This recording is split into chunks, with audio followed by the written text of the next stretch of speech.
Question کیا تھا کہ ان کی کوئی جاننے والی عالمہ ہیں، ان کے شوہر عام سے آدمی ہیں تو وہ غلط کام پہ ان کو ٹوکتی رہتی ہیں، اور شوہر کا بعض اوقات بیزار ہو کے کہتے ہیں میرے استانی نہ بنو، لیکن وہ کہتی ہیں کہ کچھ بھی ہو جائے میں تو اصلاح کر کے دم لوں گی۔ اس میں بعض اوقات شوہر بیزاریت میں لڑتا ہے، لڑائی جھگڑا ہوتا ہے، مار پیٹ بھی ہو جاتی ہے، لیکن وہ بھی کہتی ہیں کہ کچھ بھی ہو جائے میں تبلیغ دین کو نہیں روک سکتی ہوں، اور اب شوہر یہ چاہتا ہے کہ یہ خود مجھ سے طلاق لے کے علیحدہ ہو جائے تاکہ میرا مہر بچ جائے، اور بیوی یہ چاہتی ہے کہ شوہر مجھے خلع دے دے تاکہ مہر میں لے کر اس سے علیحدہ جاؤں۔ کیا حکم شرع ہوگا؟ دیکھیں، میں انتہائی دائرہ ادب میں رہ کر گزارش کرتا ہوں کہ تعلیم ایک الگ چیز ہوتی ہے اور تربیت ایک الگ چیز ہوتی ہے۔ ہمارے ہاں بچیوں کا ہی نہیں، مردوں کے جو ہمارے ادارے ہیں، دارالعلوم ہیں، ان میں تربیت کا بہت زیادہ فقدان ہے۔ ہم کتب ظاہریہ تو پڑھاتے ہیں، ان کے مضامین بھی پڑھاتے ہیں، لیکن جس طریقے سے تزکیہ نفس کرنا چاہیے اور انسان کو بتانا چاہیے کہ طالب علم کو کہ آپ کو آگے چل کے کیا کام کرنا ہے، کیسے کرنا ہے، گھر کا ماحول کیسے بنانا ہے، کس طرح تبلیغ دین کرنی ہے، کہاں قوت برداشت پیدا کرنی ہے، کہاں صبر کرنا ہے، اعصابی لحاظ سے آپ کو کیسے مضبوط ہونا ہے، پریشانیوں کا سامنا کیسے کرنا ہے، کہاں پر آپ کو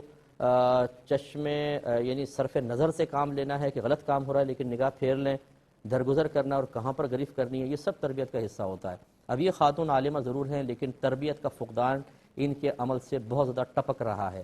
جب شوہر غیر عالم ہے اسے پیار محبت سے سمجھائیں۔ ہماری مزاج شریعت دیکھیں، اللہ تبارک و تعالی نے 13 سالہ مکی زندگی جب سرکار کی تھی، 40 سال پہلے، اعلان نبوت کے بعد کا کہہ رہا ہوں، کیا اس میں بہت زیادہ شرعی احکام نازل فرمائے؟ اگرچہ اللہ تعالیٰ چاہتا تو فرما دیتا، لیکن اللہ تبارک و تعالیٰ نے خالق اور ہمارا رب ہونے کے باوجود لوگوں کی طبیعتوں، ان کے اذہان کا لحاظ فرمایا کہ اگر ایک دم بہت سارے احکام نازل ہو جاتے وہ اس کو قبول نہ کر پاتے۔ 13 سال تک صرف عقیدے کے اوپر زیادہ تر سرکار کلام کرتے رہے، پھر جب وہ عقیدہ راسخ ہو گیا، لوگوں کی طبیعت اسلام کے ساتھ بالکل میچ کر گئیں، پھر 10 سالہ مدنی زندگی میں تیزی کے ساتھ احکام، اور وہ بھی پھر آہستہ آہستہ آہستہ آہستہ۔ شراب کب منع ہوئی ہے آپ دیکھیے، اس سے پہلے پی جاتی رہی ہے۔ تو اس طرح بتدریج پھر ذمی کافر کا مسئلہ ان خاتون کو بتایا جائے کہ جب مسلمان حملہ کرتے ہیں، نبی کریم نے خود فرمایا کہ سب سے پہلے سنو، اگر اذان کی آواز آ رہی ہے اس بستی پہ حملہ نہ کرنا، نہیں آ رہی تو محاصرہ کرنا، اور سب سے پہلے ان کے سامنے اسلام کی دعوت دینا۔ قبول کر لیں تو ٹھیک، اگر قبول نہ کریں تو ان کو ذمی بننے کی دعوت دو۔ ذمی کا مطلب کیا ہے کہ آپ ہماری ذمہ داری میں آ جائیں، ماہانہ یا سالانہ ٹیکس دیں، ہم آپ کی حفاظت کریں گے، اور اس کا ایک بینیفٹ آپ کو یہ حاصل ہوگا کہ ہم آپ کی عبادات وغیرہ سے اعراض کریں گے، بالکل چشمے صرف نظر کریں گے، آپ اپنی جو بھی عبادت کرنا چاہیں کریں۔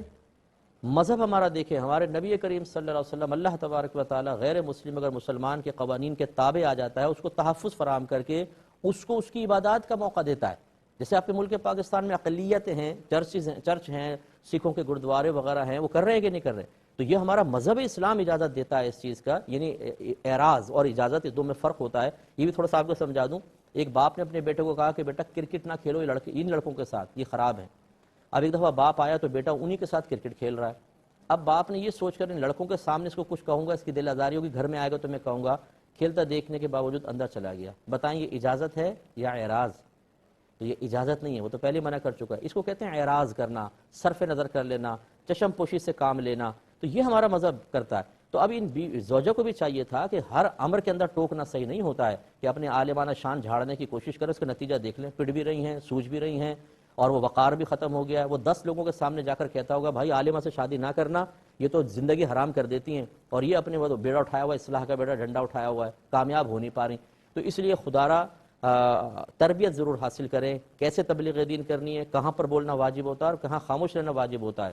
شوہر تو حاکم ہے، بیوی چاہے عالمہ کیوں نہ ہو، وہ محکومہ ہے، اور محکومہ حاکم سے تیز لہجے میں گفتگو نہیں کر سکتی ہے، یہ حرام ہے۔ اس کو آرام سے پیار محبت سے سمجھانا ہوگا۔ اگر اس کو ایسا ہی پاکیزہ اور فرشتہ صفت شوہر چاہیے تھا تو پھر اس عام آدمی سے نکاح کیوں کیا تھا؟ کسی عالم دین سے کرتے ہیں تاکہ وہ دین پہ عمل پیرا ہوتا۔ اب جب کیا ہے تو اس کو کس طریقے سے دین کی طرف مائل کرنا ہے، یہ سلیقہ بھی سیکھنا چاہیے تھا۔ تو میں زیادہ تر عالمہ کو سمجھاؤں گا کہ انہوں نے غلطی کی ہے کہ دین کا ایک بہت ہی غلط قسم کا امپریشن اس اپنے کم علم شوہر کے سامنے انہوں نے قائم کرنے کی کوشش کی، اپنا وقار بھی زائل کیا، دین سے بھی بیزار کیا، اور اگر خدا نخواستہ شوہر نے اس دوران کوئی کلمہ کفر زبان سے نکالا، یعنی دین کے معاملے میں خلاف بولتے ہوئے، اس کی ذمہ دار یہ عالمہ صاحبہ بھی ہوں گی کہ انہوں نے اپنے برے طرز عمل سے اس شخص کو اتنا فیڈ اپ کر دیا کہ اس کے منہ سے کلمہ کفر نکلا۔ اکابرین نے واضح طور پر لکھا اگر کوئی کسی کی زبان سے کلمہ کفر نکالنے کا سبب بنتا ہے تو وبال اس پر بھی آئے گا۔ اس لیے میں اپنی بہن سے گزارش کرتا ہوں، آپ کا عزت اور وقار ہماری نگاہوں میں ہے، لیکن آپ نے تھوڑا سا طرز عمل غلط اختیار کیا ہے۔ اب اس کی ابتدا یوں کریں کہ آپ اپنے شوہر سے اپنے طرز عمل کی معافی مانگ لیں، چھوٹے چھوٹے باپ کی بن جائیں، کوئی مسئلہ نہیں ہے کہ مجھ سے غلطی ہو گئی، واقعی مجھے آپ کو پیار محبت سے سمجھانا چاہیے تھا، اب ایسا نہیں ہوگا۔ شوہر کی خدمت شروع کریں، پیار محبت سے، وہ جو کر رہا ہے اس سے صرف نظر کریں، آپ اس کی ذمہ دار نہیں ہیں۔ میدان معاشر میں آپ سے نہیں پوچھا جائے گا کہ شوہر یہ کیوں کر رہا تھا، غیبت کیوں کر رہا تھا، فلمیں کیوں دیکھ رہا تھا، بے نمازی کیوں تھا، بیوی سے نہیں پوچھا جائے گا، یہ ہم گارنٹی دیتے ہیں۔ اس کے بعد جب شوہر نارمل ہو جائے پھر بہت ہی پیار اور محبت کے ساتھ ایک ایک چیز پہ لے کر چلیں، دیکھیے کہ وہی شخص کہ جو آپ کو گالیاں بکتا ہے وہ انشاءاللہ آپ کی بات مانے گا اور اطاعت کرے گا۔ دل جیتنے کا سلیقہ سیکھیے، دل بگاڑنے کے طریقے جاری نہ کریں، اس میں آپ کا بھی نقصان ہے اور دین کا نقصان ہے۔ یہ کہتی ہیں کہ کارپیٹ پہ بڑی سی تصویر ہے